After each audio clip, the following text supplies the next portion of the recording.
सन 1990 में निर्दलीय प्रत्याशी के रूप में चुनाव लड़कर अपने जनाधार का दम दिखाकर एक शिक्षक से राजनीतिक क्षेत्र में प्रवेश करने वाले हजारीलाल दांगी सन 1994 में राजगढ़ जिला पंचायत के अध्यक्ष बने।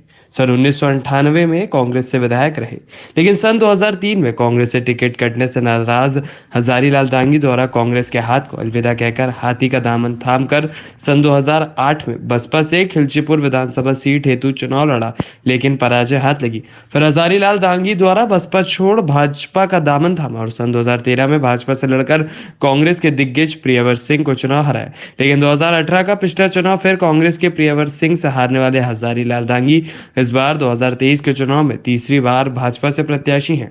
देखिए हमारे संवाददाता शंभू दयाल टेलर की हजारीलाल दांगी से सीधी बातचीत। शारीरिक कद से ठीक नहीं, लेकिन राजनीतिक कद में बहुत बड़ा स्थान रखने वाले खिलचीपुर विधानसभा प्रत्याशी मास्टर हजारीलाल दांगी भाजपा के तीसरी बार उम्मीदवार है और पिछला चुनाव 29,756 वोटों से हारने के बावजूद भाजपा के द्वारा मास्टर हजारीलाल दांगी पर भरोसा जताया गया है। बहुत अब इनके कितने बड़े मास्टर है इसका अंदाज़ा हम इस बात से लगा सकते हैं कि राजगढ़ जिले में भाजपा और कांग्रेस को सबसे पहले टिकट हासिल करने वाले मास्टर हजारीलाल दांगी समाज के राष्ट्रीय अध्यक्ष भी है। हम बात करना चाहेंगे कि आप किन मुद्दों को लेकर जनता के बीच जा रहे हैं।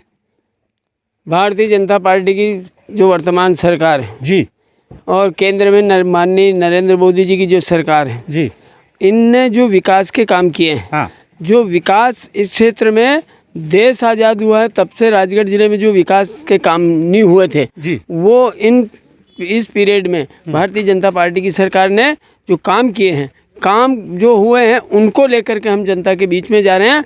यहाँ इतना बड़ा काम किया है माननीय मुख्यमंत्री जी ने कि कुंडालिया और मोहनपुरा जो 2 डैम है उससे हर घर में नल और हर खेत में नहर। आपकी बात बीच में काटना चाहूँगा, लेकिन ये जो L&T कंपनी जो अभी जो काम चला रही है 5 साल होने के बावजूद ये काम अभी तक पूरा क्यों नहीं हो पाया? क्या है कि 2 साल कोरोना काल की वजह से, बिल्कुल सही बात है, जितने मजदूर लेबर वहाँ से बाहर बिहार से आई थी, हाँ जी, सारी लेबर वापस चली गई थी। हाँ। और उस बीच में 14 महीने की जो सरकार बनी, चूँकि ये भारतीय जनता पार्टी की योजनाएं थी, तो कमलनाथ जी ने भी इन योजनाओं पे न तो फंड उपलब्ध कराया न ध्यान दिया है।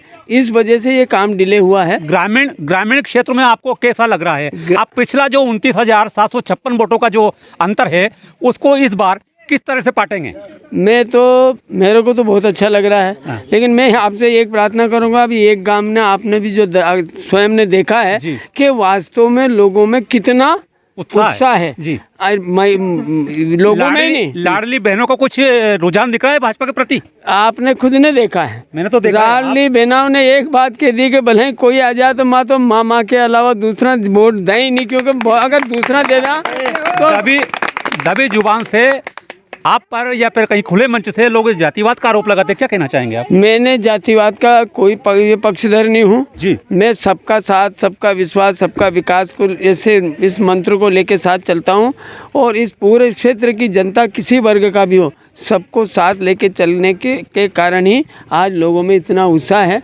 वरना अगर जातिवाद की बात करता तो आज सर्वहारा वर्ग के लोग मेरे साथ नहीं होते। अच्छा, अगर आप चुनाव जीत गए तो अपने क्षेत्र के प्रति ऐसी कौन सी बड़ी समस्या है जिसको आप प्राथमिकता देंगे? मेरे क्षेत्र में जो सिंचाई योजना जो सैंक्शन हुई है उसमें जो गांव छूट गए हैं उन गांव को मैं उस सिंचाई योजना में नहर से जुड़वाऊंगा।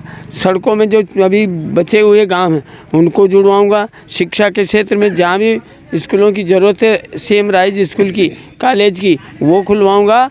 और हर गांव में स्वास्थ्य सुविधा के लिए जो बड़े गांव हैं उनमें उप स्वास्थ्य केंद्र पहले भी मैंने खुलाया है इस क्षेत्र में 12 गाँव में, और अब भी मैं आगे जो शेष बचे हैं उन सारे काम को करूँगा। धन्यवाद। इनका कहना है कि हम हर क्षेत्र का विकास करवाएंगे। आने वाली 17 तारीख को एक भाजपा वाले कह रहे हैं कि 51,000 का पार और कांग्रेस वाले कह रहे हैं कि 51,000 पार। किसकी होगी जीत और किसकी होगी हार, 3 दिसंबर को हम देखेंगे जनता जनार्दन का नतीजा।